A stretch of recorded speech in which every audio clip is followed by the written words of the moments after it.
to talk Ashtanga yoga. Now that we have come into our week of anatomy, movement, biomechanics, we are getting deep into the human body and the body's potential to expand and change and morph. I'll tell you a little bit about the agency and the idea of this through my own journey, perhaps. And I want you to do work on reflection on your own body. When we get into the wonderful astro typing and medical astrology, you will understand much more about embodiment and much more about the ability of the predetermined factors of your life to reflect through your physicality as well as your health challenges. However, what I want to express to you is a little bit about how we take what we've learned this week, going from bones to muscles, understanding actually how our body is made, what it's made up of, before we move into physiology, learning how movement happens, how the bones and muscles work together, how we have the fascia gluing everything together, how there's just this magical synergy throughout the body and where we can go from there. And I will say that as we come to the culmination of this week, that this is a really exciting time as we set up for the beta test of the Tifa Ashtanga lab, that I want to kind of communicate as well why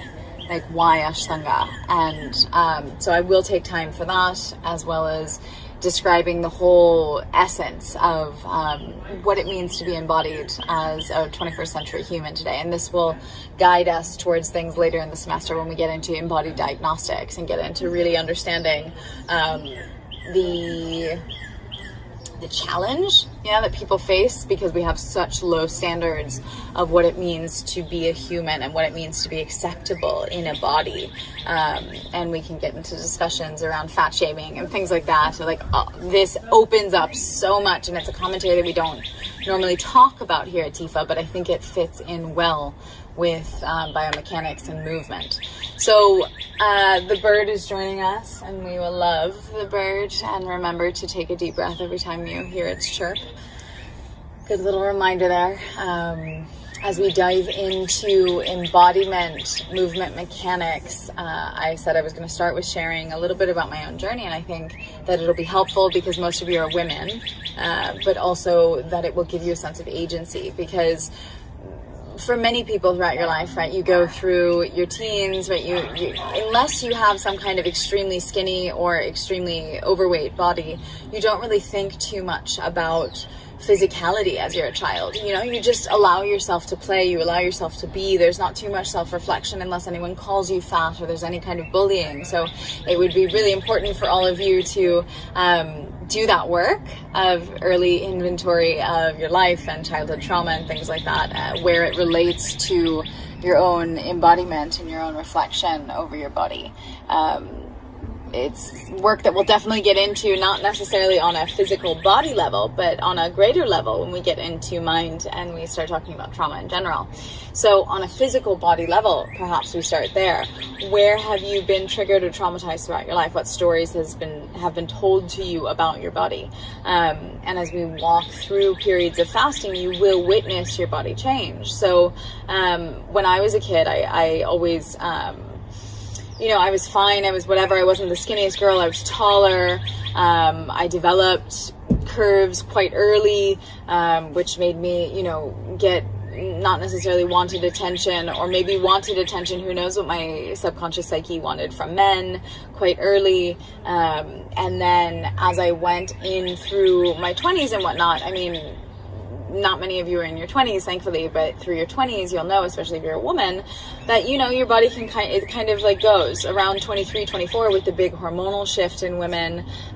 There's a big switch in really how her skin looks more than anything, as well as if there is a yeast imbalance, which is much more common for those of you who are, let's say, 35 and below. It's quite a common thing. Children of the 80s grew up eating processed food, full stop. And that, along with the antibiotics, dosed out liberally all over the world has had an effect upon our microbiome, as we know, and that hits with the second Jupiter return and the hormonal changes from 23 and 24. So we'll talk more about the astrological timeline and all of that way later in the course. Don't worry, I'm just putting it in now. You can make a note to yourself if you want, anything like that. So nonetheless, I went throughout life, then hit the 20s, everything was fine. I was a yogi. There was a certain amount of leanness. But I knew always that my body wanted to be stronger, that whenever I tried to build muscle, there was no problem. It's sheer, thick muscle. For a woman with Venus in Aries, which I know at least one of you has Venus in Aries, and several in our first year's class had Venus in Aries, it's quite common to have that quite warrior body. So not getting ahead of myself with astrology, just keeping to my own experience, then going through periods of fasting, I watched the inflammation completely disappear. Obviously, body shape doesn't change so much. It's more like when you fast, it's everything's just deflated, so everything's hugged into the center, but body shape is still there.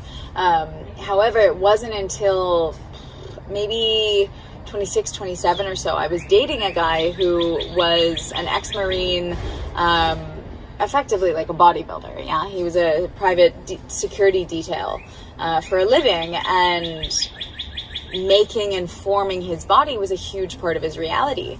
And that kind of idea of, oh wow, I mean, now it seems very normal, of course, on Instagram and the Insta bums and all of this kind of normality, but that I can actually shape my body wasn't something that even crossed my awareness as a yogi.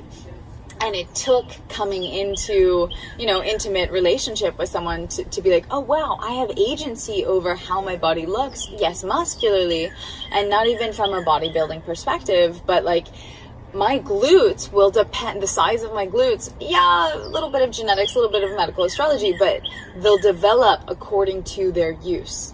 Yeah. And so you'll see women a lot of days doing squats, things like that, to make their bum more round, or at least more perky. Of course, as you get into your 30s and beyond, the body for men and women both is not what it once was.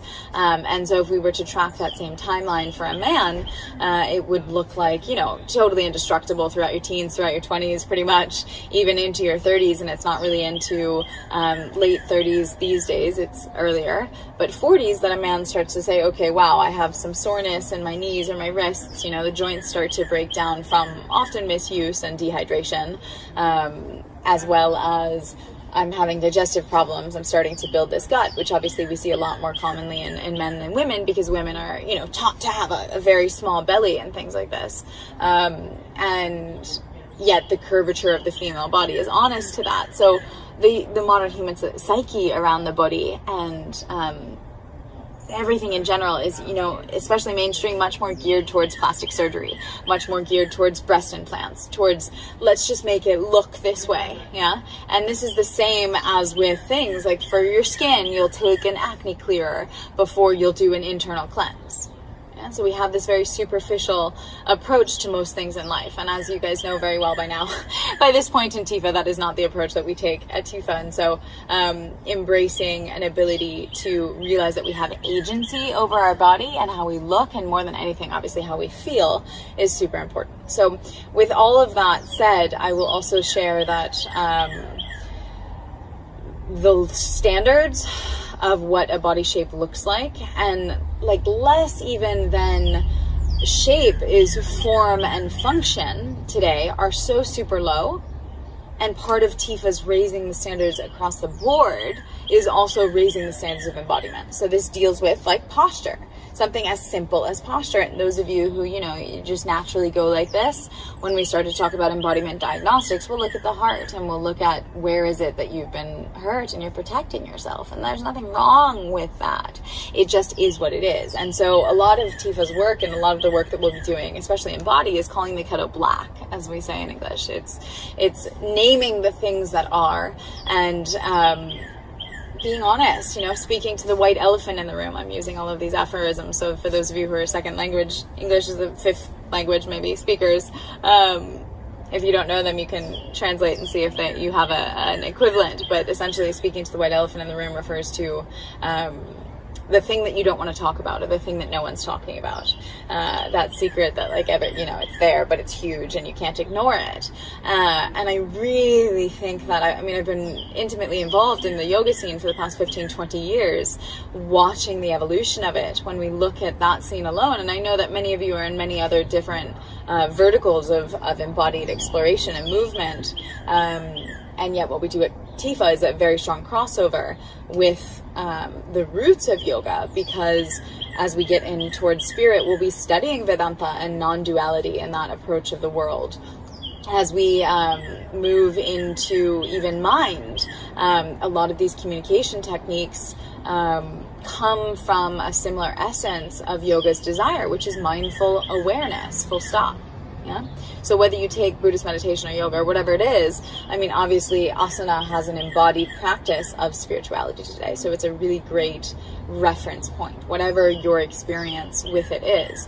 Nonetheless, we've seen an emergence over the past 20 years of this wave of like, it's okay to practice yoga no matter what body size you are. And I think that there's a big healthfulness of inclusivity there, but it does not necessarily inspire people to change. And my own personal experience specifically with Ashtanga has been a lot about realizing that this is a practice that was meant for 12-year-old boys.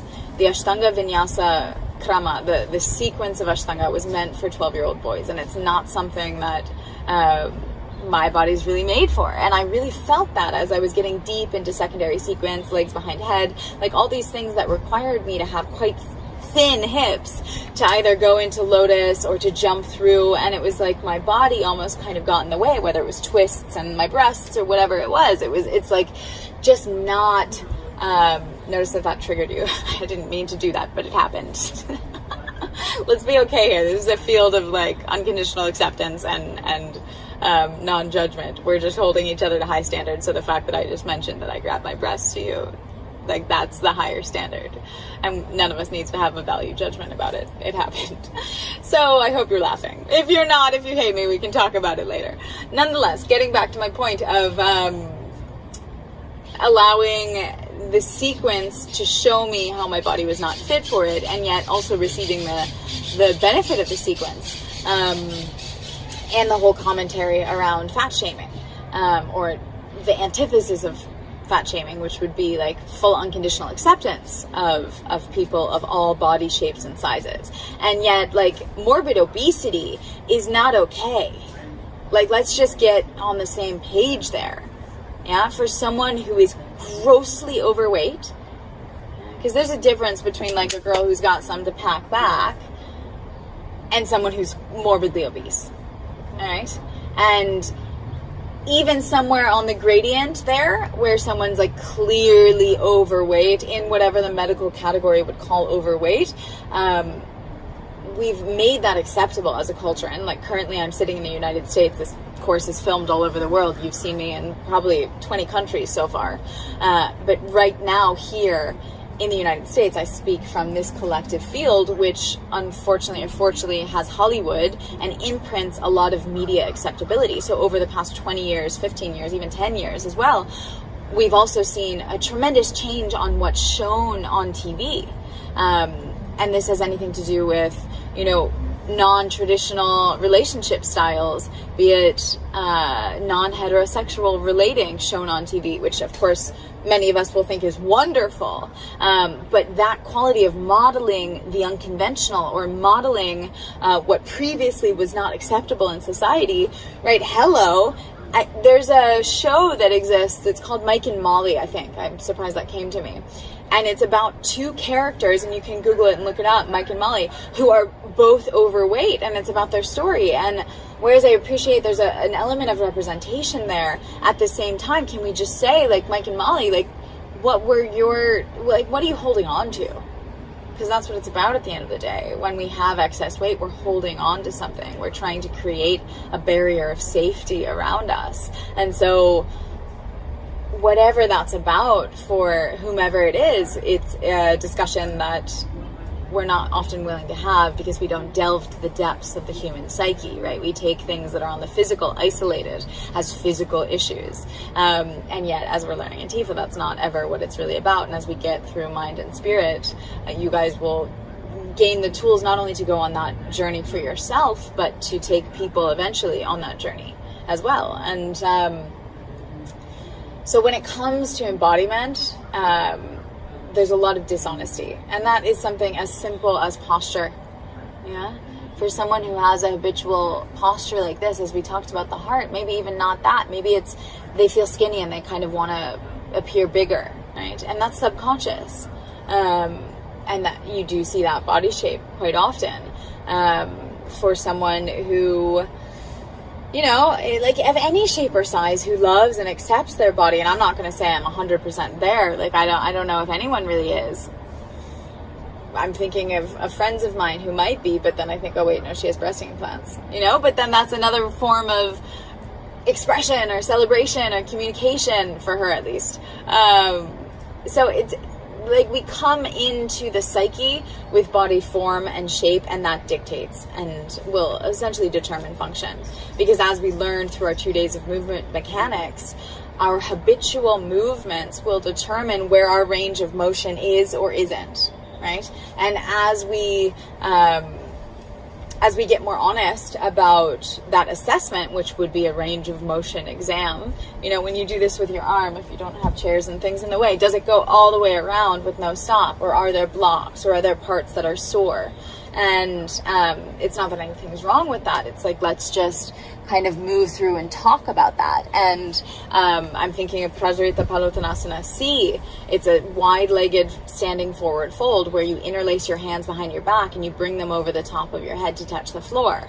And at the beginning, people are like, how the hell do you do that? And yet, what the Ashtanga Vinyasa sequence does is it maintains range of motion, right, on all planes mostly, although it is very sagittal, as you'll remember from Monday. That's forward, backward, our fundamentals of anatomy. There is still some minimal kind of lateral flexion or side bending, as well as there are quite deep twists and definitely quite deep back bends, although the back bends themselves are still in the sagittal plane. And opening on a daily level all ranges of motion, moving your spine, right, in all 6 directions, including up. And the bandhas, yeah, the foundations of Ashtanga Vinyasa, are the key to everything we talked about with movement, because you need the structural integrity, you need the stability of the core of the body to be able to attach the upper and lower parts of the body. And so once we kind of connect everything in and pull in and up, right, navel goes in and up, right? My navel goes in and up. And that's very difficult for people to do, to get Uddiyana Bandha, and it's not very easy for me to do it in the position I'm sitting in. Like, we can have more tutorials about this in the future, especially those of you who do decide to commit yourself to this practice. And so when you do this, I'm really, really, really inviting you into a space of lab. That's why we're calling it the Tifatanga lab, right? It is a laboratory where you get to confront your embodiment. And so in talking a little bit about Ashtanga and the possibilities for it, or really the capacity for it to change your life, I will say that it is this framework, this incredible framework for reference, to see that it's this set sequence that you do every day, 6 days a week. And so tomorrow you're going to see how you work today, right? The day after that, you'll see how much further you came. At the end of the week, you'll really start to get your returns or your gains on your practice, because you're exposing your body to a similar movement. It's just the same thing. It's muscle memory in many ways. In terms of like if you were playing an instrument, right? Or as Tama would tell us, fascial memory, right? We break open the fascia in certain places, and then we have a neurological firing that tells us, okay, do this. Now I can do that today. I couldn't do that 2 days ago. Whether it is my fingers moving quickly across the piano, or whether it is a posture in asana.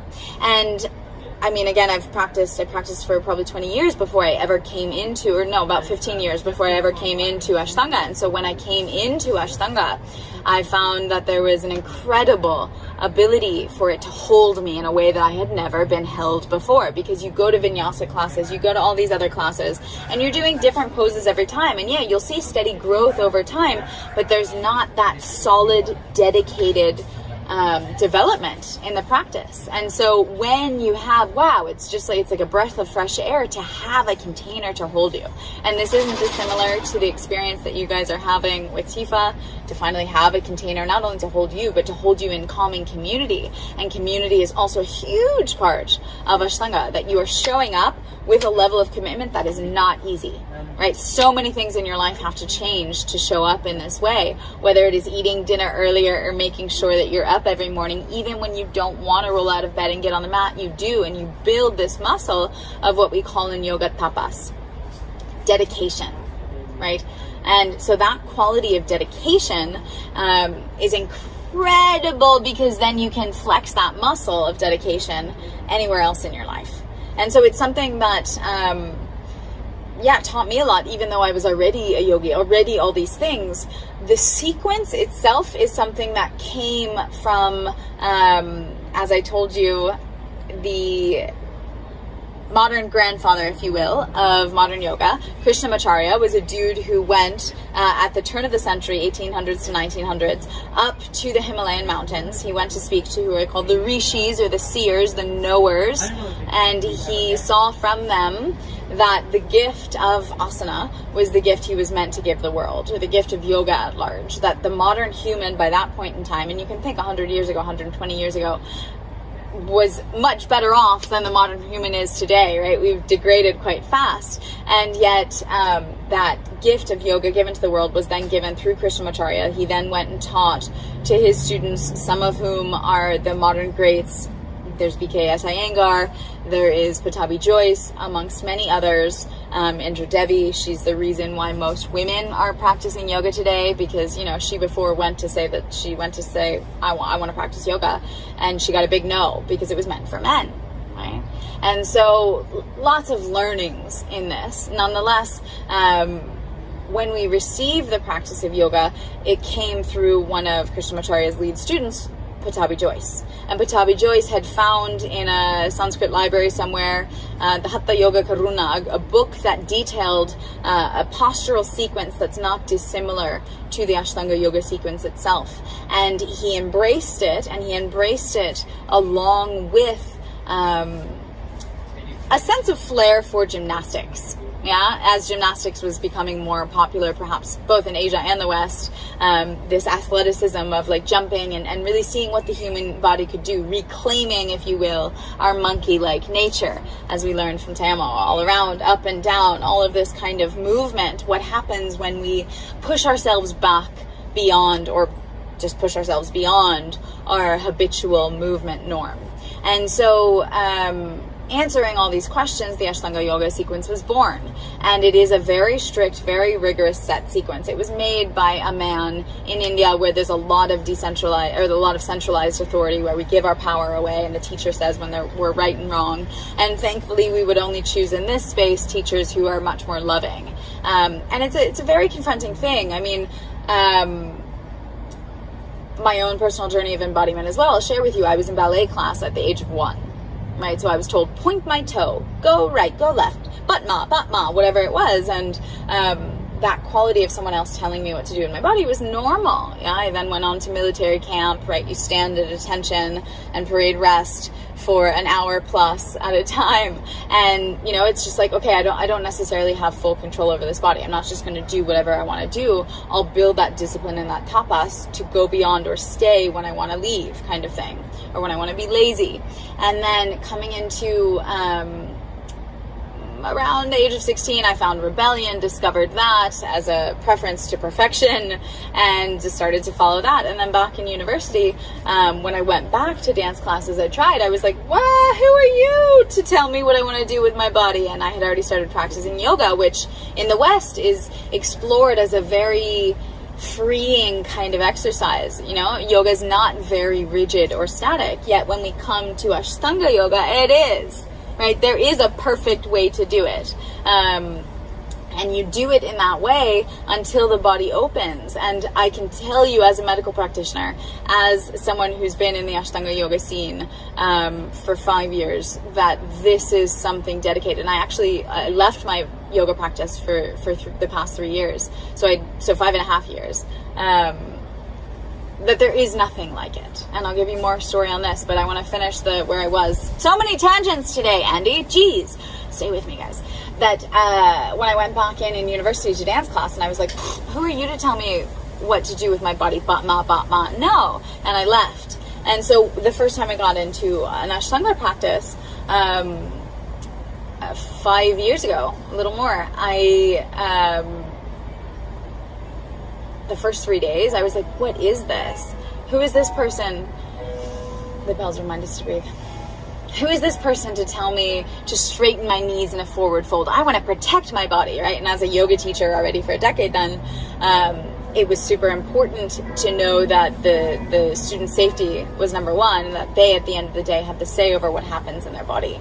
And so for the teacher to tell me to straighten my legs in the forward fold and just do it with straight legs, I was like, what? You know, it was almost a trauma or a shock to the system, where I had not held a low bar, but I had played it safe. And so what I guess I'm expressing here is Ashtanga is going beyond playing it safe, and that's the area where you grow. And so my question for you is, where do you play it safe in your movement practices?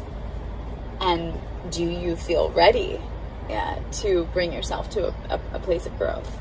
So with that said, the first 3 days, I really didn't get it. I felt I was competing with everyone else in the room, and I felt triggered by the teacher coming around, and it's her authority who says I get to move on to a pose or not. I've been practicing yoga and teaching yoga teacher trainings, right, for a total of 15 years. This is not okay. And then on day 3 I got it.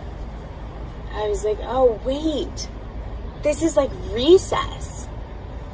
And we're all kids playing, and we can kind of do our thing and self-explore within this framework of it's this amount of time, right? There's a teacher there at recess supervising. She wants us to have fun. She wants the best for us. She's not going to come get in our way of playing, right? And we're all doing it together, and there's no need that. Once I realized that, I got it.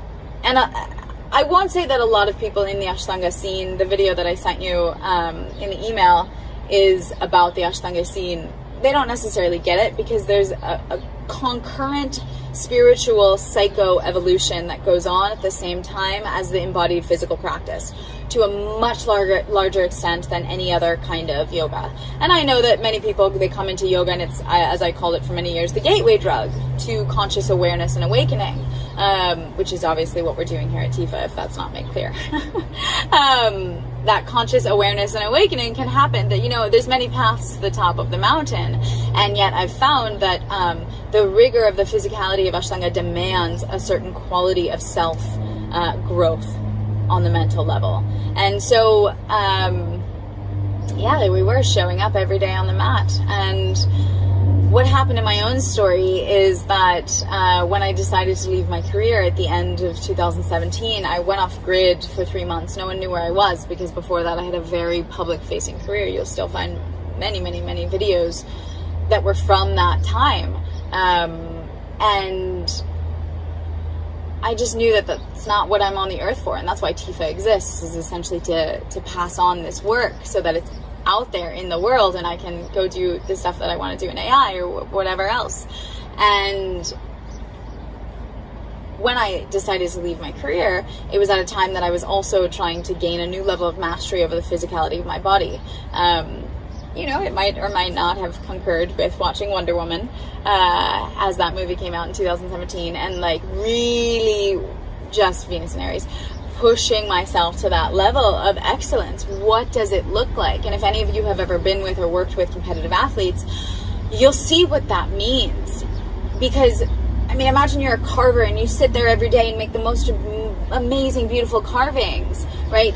Or maybe you make tools, or maybe whatever it is that you do, you work at it every day. Well, imagine if that thing that you do is your body, and that level of dedication of working at your body every single day. That, it's a quality of dedication that many humans are not familiar with. And that tapas is not only found in the yoga mat or in the Ashtanga room, it's definitely found with every competitive athlete that I've ever worked with. And I've worked with Olympiads and professional tennis players, right? And the list goes on. And often, almost always, fasting is a big wake up for them. But nonetheless, they already have that agency of realizing that their outcome on a physical level is a result of the work that they put in. And then you have the layman in the modern world who, just lives life, health is absence of disease. So they're healthy, even though they don't really train. Maybe they go to the gym sometimes, and Tama didn't really get into it, but a lot of the work done in the gym, if you have some kind of misalignment, or more often than not, you're not technically doing it right, or you don't have the core strength, all of this auxiliary lifting and stuff will only often in the end hurt you. Because what it will result in is, if you remember back in the beginning of the week, the cartoon of they said I could be anything, so I became a balloon animal, right? That quality of building really strong, unproportionately, absolutely limits range of motion, absolutely demands more from the body than it can give, is absolutely unnatural in any way, shape, or form. So this kind of Arnold Schwarzenegger body, which for some weird reason, especially in the West, and now I'm seeing more and more and more in the East, is celebrated, like these big muscles and things like that. It's just completely unnatural. What is natural is that a human is proportional and leaner than big bulk muscles. That's not who we are as a species, right? Go to a gorilla or go to a horse or go to something like that. That's not what humans are. And of course, this has to do with adaptation of us living more sedentary lives, us living a civilian life, being in a city. We're not, moving around anymore, even though we look at indigenous tribes who are perhaps even still hunter-gathering. Even if they use their muscles a lot and climb trees and things, they will be leaner. There are not these big body building muscles anywhere in the natural kingdom. And so there I was. I decided to take agency over my body. And I was already in silence at this point, and I was in silence for 40 days. For those of you who don't know, it was my Saturn return. It was a huge, like a peak moment in my existence. And as I came into the silence, I decided that what I was going to do would be to train triathlon. Right? And so I started training like crazy. I was in South Africa, off-grid in the countryside in silence. I was alone for a lot of it. Cycling, swimming, and just in general building my physicality. And what I clearly noticed is that the stuff that I was doing in the advanced yoga posture was not compatible with the running required for the triathlon practice. I couldn't simultaneously put my leg behind my head multiple times every day and have really loose or long lengthened, what are those called, remember? Abductors. On the outside of the leg, the muscle groups on the outside of the leg, abductors. It's the motion of abduction versus adduction on the inner thighs. Yeah. So I couldn't have lengthened, long tensor fascia lata and all of these other muscles and tendons that are on the outside of the leg that I needed to be able to put my leg behind the head, because when I was running, I needed them to be stable and shorter to make sure that my hips and my entire body was, in one place. And so I saw that as an invitation, and I was leaving my career anyway, so I was really happy to get as far as I could away from the yoga scene and all of these disembodied yogis who are living out tremendous amounts of trauma just in a spiritual fashion and not really doing the work.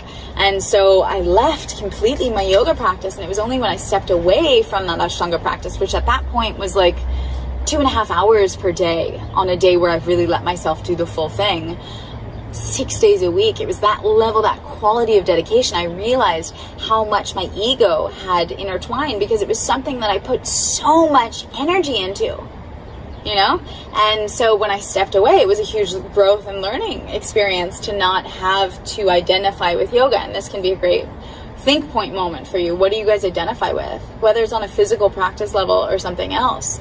It's like what we spend so much time doing. Maybe for some of you it's motherhood, but what am I beyond that identity? And so, training triathlon, obviously my body got a lot more bulky. A lot of people who knew me from my career and living in Bali in the tropics, right, and doing like 2 months fasts and things like this, where I was a lot more slender, like my body shape changed. And yet,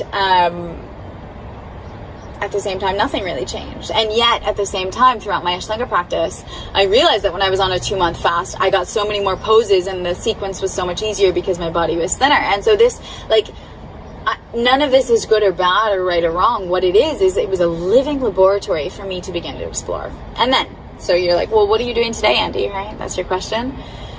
Here we are at Tifa, and I'd stepped away from my yoga practice. I stopped training triathlons actively more than a year ago. And, you know, I would still go out and run. I would still do workouts. I would do dance classes just like you guys and things like this to get me into my body. But I didn't have that framework anymore, whether it was the framework of training triathlon or the framework of Ashtanga yoga. And so in that post-framework space, you know, things got sloppy and messy. And yeah, I'd loved going hiking and I would do that some days, but there would be days where I didn't do anything specific. And so that I saw wasn't taking me anywhere good. And then we came to probably 10 months or so ago, 4th month of body, where we're learning about chiropractic. And we're learning about the spine. And we're learning about our responsibility to keep alignment in the body. And so at this point, I just had this download where I was like, I'm sorry if I triggered you with download. I think I triggered myself. I just had this realization that it was like, wow, oh God, no. This is really important. I need to start taking care of myself. I'm getting older, right? And so all of you, I know you're a variety of ages, but hopefully all of us are at that point where we can take the agency and say, I can't let it be laissez-faire anymore. And so I said to myself last year, okay, I'm going to start practicing again. And I took it slowly, really slowly. It's only been over the past several months that I've started again with a 6-day-a-week Ashtanga practice. And I've said, you know what? Got to do this, got to bring this discipline back into my life. And this happened not dissimilar to the same time as a lot of the TIFA students from previous year were wanting this framework for Ashtanga. And so Allah, the Ashtanga Yoga Lab, is born, the TIFA Ashtanga Yoga Lab. And it is a space for you to have that container for your embodiment. And what I found from the first year that we ran TIFA, when I didn't have not only anatomy and movement mechanics, but also not a rigorous required embodiment part, is that there's a lot of guilt, unnecessary guilt that comes because in the container of accountability that is TIFA, you know, you're accountable for your diet, not in terms of what you eat, but in terms of experimenting and starting to learn conclusive results from the experimentation, right? And it's not attached to any specific diet, right? It's simply attached to the body and the truth of the body, that your responsibility this year is to find the truth of the body. And so my responsibility is to give you tremendous amounts of things to experiment with and hold the parameters for your experimentation. And so I do feel like this offering, this massive offering of Ashtanga Yoga, is an offering to have that living laboratory. Yeah, it is not a required part of the course at all. However, just like other things like mentoring for the initiation, I do find that people from the course who engage in these extracurricular activities get more out of the course and find even faster development, and essentially at the end get more of what they want. And that's the same as anything. You guys know, the more you give, the more you get. And so the more you give of your dedication, your focus, your practice, your evolution, right, the more you're going to get in terms of returns of fulfillment in life. And that doesn't mean that clearly Andy has a bias that she wants you to practice Ashtanga Yoga. That's why she's offering it. Andy is not gaining anything from it. In fact, Andy's going to be donating her time for 6 days a week to do this. We will be hiring Dylan and another teacher to come and host these sessions 2 days a week, 2 times a day, 3 days a week, that they will be able to be that teacher, right? I'm not a certified Ashtanga teacher. It's not that it's further certification, but it's very much under this school of thought that I just never wanted to go into. That doesn't mean I'm not qualified, but it's also not my role with you guys. Right? I'm here to teach you other things. And yet those of you who kind of take this chance, you will develop a very intimate relationship with your Ashtanga teacher, depending on which session you come to, and we'll make it so that you can also go to both, and the teachers will communicate to update on your progress. And more than anything, what this is doing is finding your own teacher inside of you. right? Because every time you don't want to move on to the next pose, your choice is not to go into child's pose as it would be in a normal yoga class. It is to push through. It is to go. It is to come back to your breath and come back to the bandha and come back to the drishti, or the focus. And so I'll get into those details in a second. But to just let you know a little bit about what the possibilities of this are. And again, that's my agenda, is that quality of wanting to hold a framework for you to be able to explore. And some of you might be ineligible, right? Whether you're pregnant or you have irreparable injuries in your body or whatever it is, and you feel like this isn't for me. Many of you are probably absolute beginners and you're like, oh my God, I feel like that's super overwhelming. I don't know if I want to do it, right? That's why you join the 3-month beta. You'll see huge shifts in your body after those 3 months. And then you can be like, oh, I'm never doing that again. And that's fine, right? But you'll never know until you try. And I think a big part of my work on this earth and my work in Tifa, especially with my midhaven or the medial colloid, the constellation that was directly overhead at the moment of your birth, dictates your career, right? It's not what you're meant to do, but it's the energy with which you're meant to work. And for me, it's Taurus, which is embodiment. But you couldn't have guessed that, no? So Taurus is also the knower of quality and the knower of worth. And so I do find that I am, as I call all Tauruses, the bullshit detector when it comes to things that have to do with the human body, when it comes to practices, when it comes to detox techniques, right? So things like iridology, which we'll be studying later, things like colon hydrotherapy, which you'll have a whole separate training on, right? Things like fasting. These are the bar none truths where we just, we learn how our body's meant to be. I would include mindfully practiced Ashtanga yoga as a part of that. That it is this incredible modality where we can evolve very quickly, right? And you gain not only flexibility, but strength quickly, because we're doing the same repetitive movements every single day, albeit you're getting deeper and deeper and exploring more and more, and those movements are not static. They are in all directions, all right?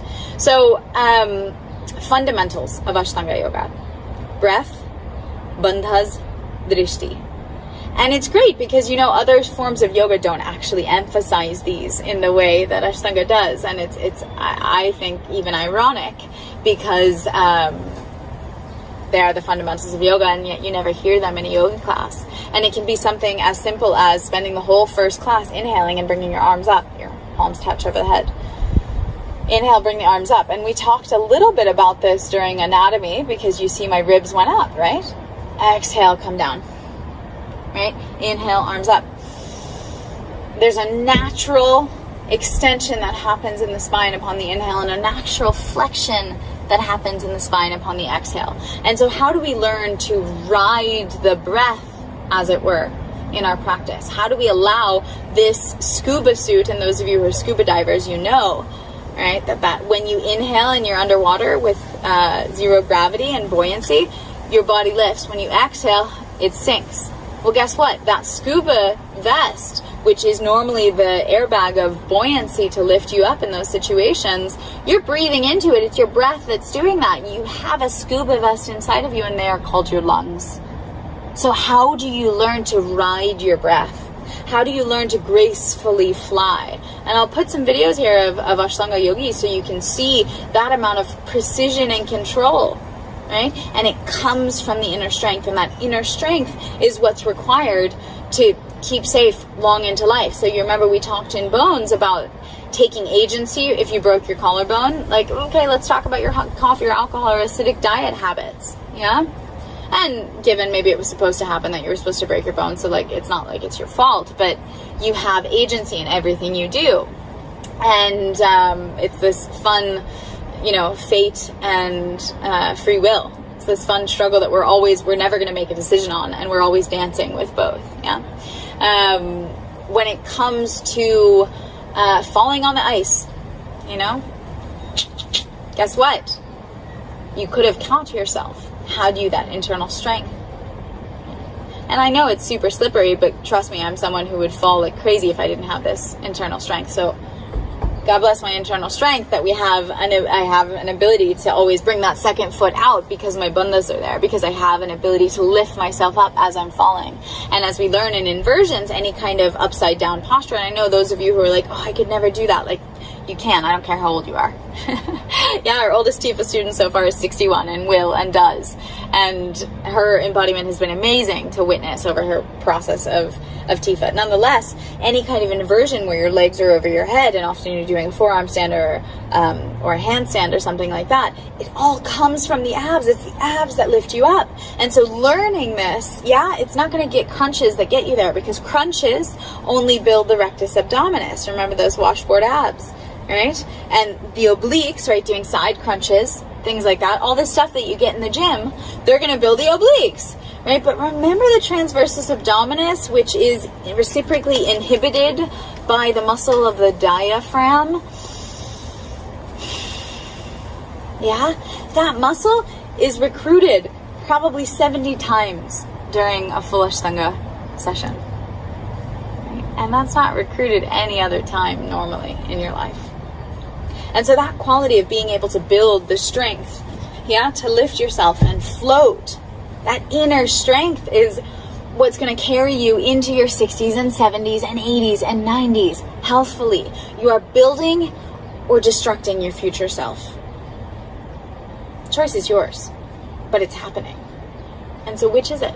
And it's up to all of us to be honest with ourselves. So here I was, last year as I'm teaching about chiropractic and the spine and subluxation and misalignments. And I'm like, oh, wow, yeah, like I know that yoga maintains the body. And that's really what Ashtanga yoga does. You sweat to a certain extent, and you're doing these wonderful motions with the sweat, with the heat, that it melts fascia in a way that at the end of a yoga class, you literally feel like you got a Rolfing session every single day, except you gave yourself the Rolfing. Right? You gave yourself the massage. And I don't know of any other practice that really allows for that to that degree with that quality of dedication. And so you can see why I'm a proponent perhaps now. And yeah, it's scary to go to the edge of the plank and be like, can I jump off here? Is that safe? Yeah, and I can't guarantee you guys that the experiment will continue. I can guarantee you that when we dedicate and we do it for these 3 months, we'll do it. But if it financially doesn't work out because I have to pay the teachers and we don't have enough income to run the studio, like, it's not going to continue. But at least we have this laboratory for this 3 months. So that's a lot about what's coming up. I promised I'd tell you the foundations. And this is great for those of you who are not joining as well. Like, you've hopefully learned a lot thus far and have a lot to reflect on. That the 3 fundamentals of Ashtanga yoga, of Bandha, which I mentioned, they're the 3 separate locks in the body, right? So it's the pelvic floor lock, or the perineum. The muscles of the pelvic floor are a lower diaphragm. We have 3 main diaphragms in the body. The third is actually at our throat. And the diaphragm, the muscles shorten and it locks in and lifts, right? So it's kind of like the opposite of the abdominal diaphragm, yeah, where it locks and goes down. This locks and lifts. Right? And so we have this wonderful little tightened package, where both sides come together, and then the lungs expand. You saw that? Here's a good angle. You see that amount of side-to-side expansion? And that lifts us to begin to float and fly. And this is the practice, and I will be practicing right alongside you, right? We'll be working together, because this is a lab, and it's extracurricular to TIFA, it's peripheral to TIFA, and yet it is the place where we get to start to apply all of these things and really take massive amounts of responsibility for the future 70-year-old that we will become. And so at that point last year, I was like, fuck, yeah, I let my practice go. I just kind of do my thing. I go for hikes, I dance, I run. And like, I had a daily dancing practice. It wasn't like I was doing anything. I wasn't doing anything, but I knew that 30 minutes of cardio did not do the same thing that this full-on embodiment practice does. And so in coming back to asana, I mean, it's coming back to the kind of asana that I know will give me returns. It's coming back with the awareness not to push myself so hard. I don't need to be practicing secondary series anymore. I don't need to be putting my leg behind my head. There's no need for that. But the primary series, which you guys will learn, is such a graceful maintenance of the human body in a way far beyond anything I've seen. And the bandhas that are required, the root floor lock, as you know, and it takes 10 years to really know and build a bandha. So those of you who have had a yoga practice for a while are closer. Those of you who are just beginning, don't get overwhelmed. Know that everyone has to start somewhere. Yeah, but the bandhas are, if you were to pull up your testicles for men, literally lift the testicles in space. That's Mula Bandha. Yeah. For women, it's at the junction between the uterus and the cervix. So between the end of what you would think as the vaginal canal and the uteral opening. So at that point, there is a muscular contraction, and the entire vaginal canal is made of muscles that contract. They contract like this, same like the muscles in our digestive tract. It's an inner contraction, circular contraction. And so it's not only contracting, but it's pulling up specifically at the top. Yeah. And the way that you guys can start to explore and find these muscles, because remember, we have nervous system connection to the muscle from the brain, right? And we have the movement of sarcomeres depends upon calcium, depends upon that signaling from the brain. And the point is, if you haven't used it, right, then that pathway, the neurological signaling is not there. You will not have the connection. Remember the laying down of ropes when I was on the 4th floor trying to lift up the piano? Each one of those ropes was a nervous system connection, right? And so if you don't have any ropes laying to this area of the body, it'll take 50 times of imagining it and trying it with the movement until you start to get something in return. Yeah. And so again, you have to start somewhere. I'll walk you through exploring Mula Bandha. What you do is you engage the anus. That's one that you're familiar with because you've held in your poop before. So yeah, we're going there. The muscles, we have digestive system lecture next week, so you'll be ready for it. The muscles of the sphincter, or the muscle around the anus, which is said to be the governing muscle of the body and is often way too habitually tight in people, they will tighten. And it's our responsibility collectively to soften and loosen. Yeah? And so, relax your anus, Patabi Joyce used to say. I'm going to say the opposite of right now, which is squeeze your anus. And this is a different mudra or yogic seal, just like these finger positions. It's called Ashvini Mudra at the anus. And so, squeeze your anus. Do it with me now. Hold in the fart. Squeeze it, squeeze it, squeeze it. And then I want you to actually tilt a pelvic anterior tilt. So pelvis tilts forward as if you were like pouring something out of a bowl.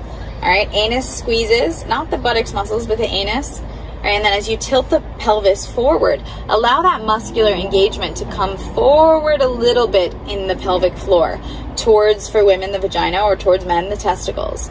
And slowly, as that muscular engagement maintains in the pelvic floor with the tilted pelvis, you keep lifting up and you keep squeezing, and you slowly let out the fart. Slowly relax the anus, right? And from there, you can relax again your back, you can relax everything and still hold up, all right?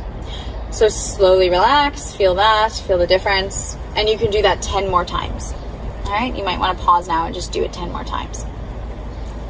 The more muscle nerve system connection you lay down, the more times you recruit it or try it, the easier it will be for you to get it and lift it.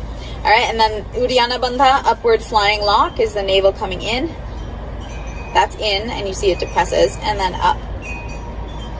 Yeah, in, and then up. All right, I wonder if I can make this easier. In, up. Yeah, there. You see that? In, up.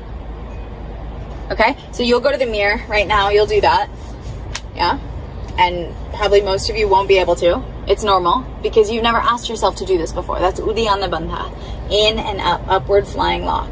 And this is actual recruitment of the transversus abdominis. You remember that amazing corset-like, bandage-like muscle that was side to side, transversus abdominis, over the abdominal cavity. So that is what's going to lift you up. And then the third bandha is Jalandhara Bandha. It comes from Jalan, net, that's the English word for it.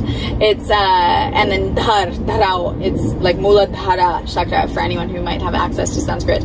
It means stop, hold, wait. Yeah. And so this is the net holding lock. It comes from the Bay of Bengal, of the fishermen who would hold out their fishing nets and have a third hand here to hold up the net.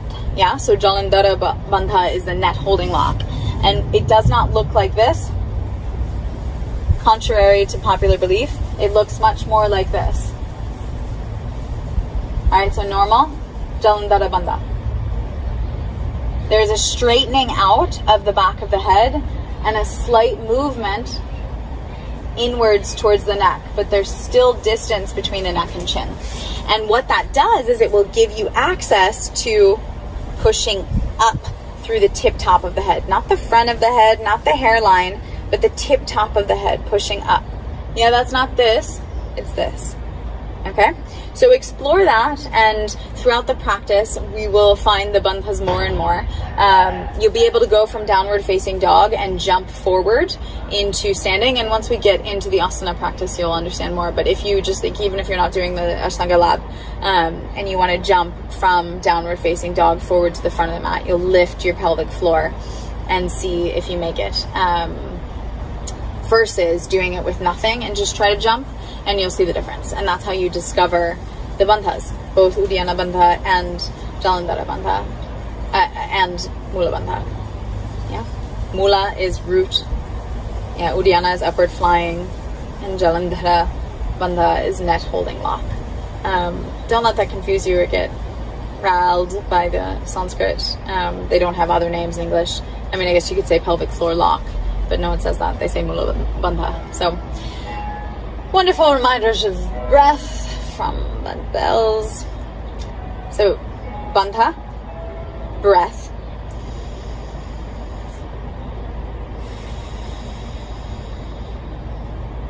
And drishti. These are the three principles of Ashtanga Yoga. So that breath is that long, is that wide throughout the entire practice. And this is really the difference between gymnastics and a true yoga practice, is when you get beyond your breath, you're no longer practicing yoga, you're practicing gymnastics. But if you stay with a full, calm, incredible breath, right, you are practicing yoga. And that will be a challenge, because you'll be doing challenging things, but you'll have to maintain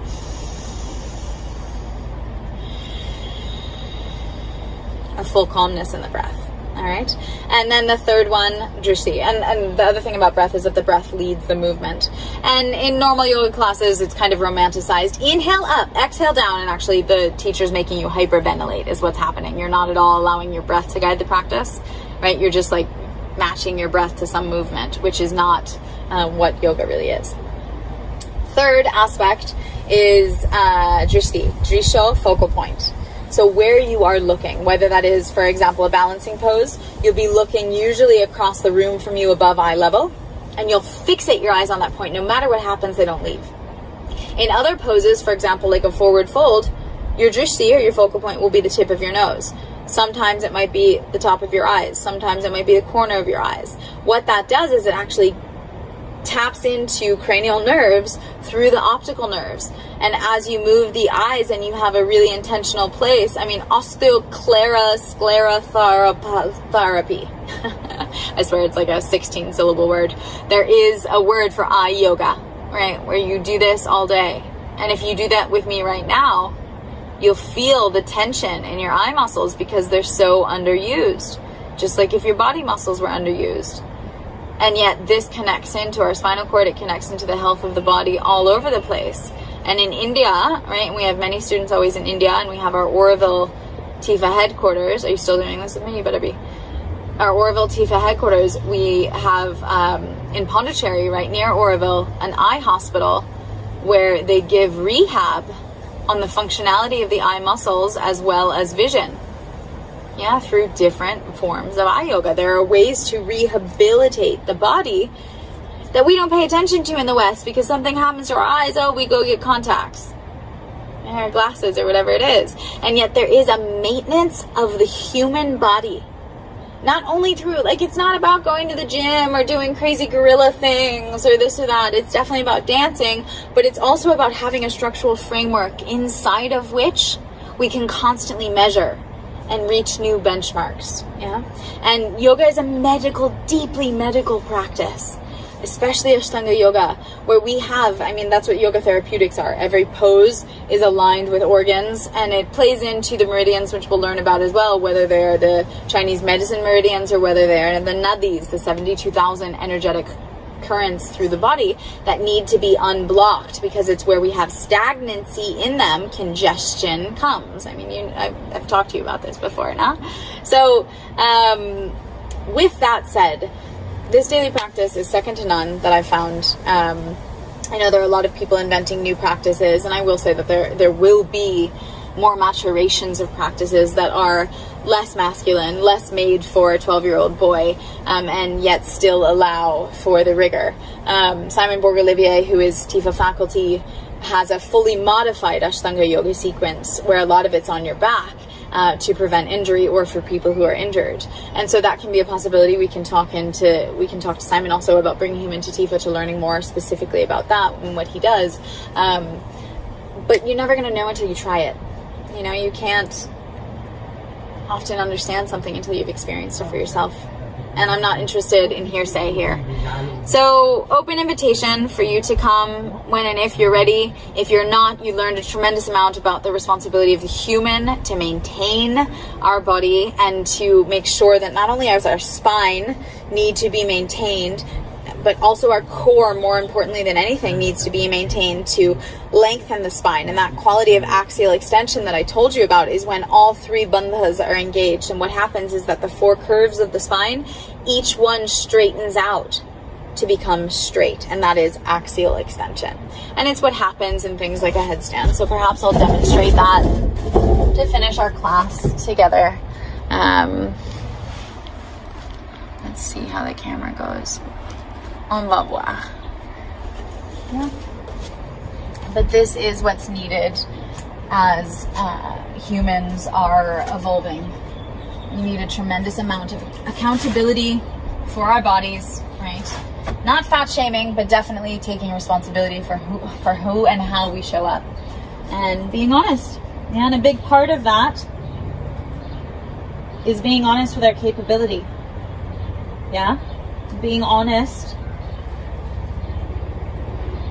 with that core strength, being honest with the spinal extension, being honest with how much control we have or don't have, the finesse that we build through repetitive movement,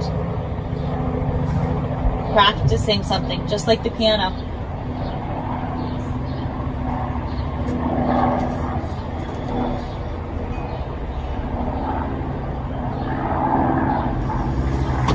Get it? It's so important that we take agency for this body. And together we have an opportunity to hold one another accountable to do the practice, whether it's this practice or another practice, right? It's just, let's try something that will give returns and has a daily dedication together. So that's what we're stepping into with the TIFA Ashtanga Lab.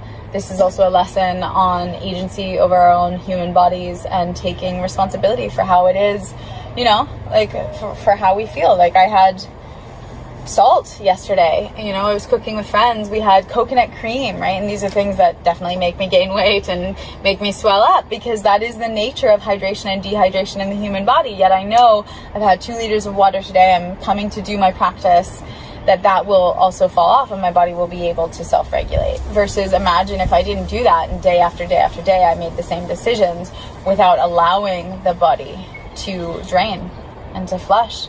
And that's really, more than anything, the lymphatic system, as we'll learn in physiology next week, the only way that it flushes is through dynamic human movement. And there is no better dynamic human movement than an intelligently sequenced Vinyasa practice.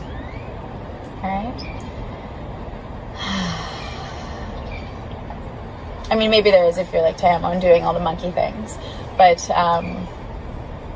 there's no framework for that, as we know thus far. So let's learn from the greats, from the old, from the gift of the rishis, the seers, and then from here, maybe you guys can develop something. Who knows? Let's start where we are.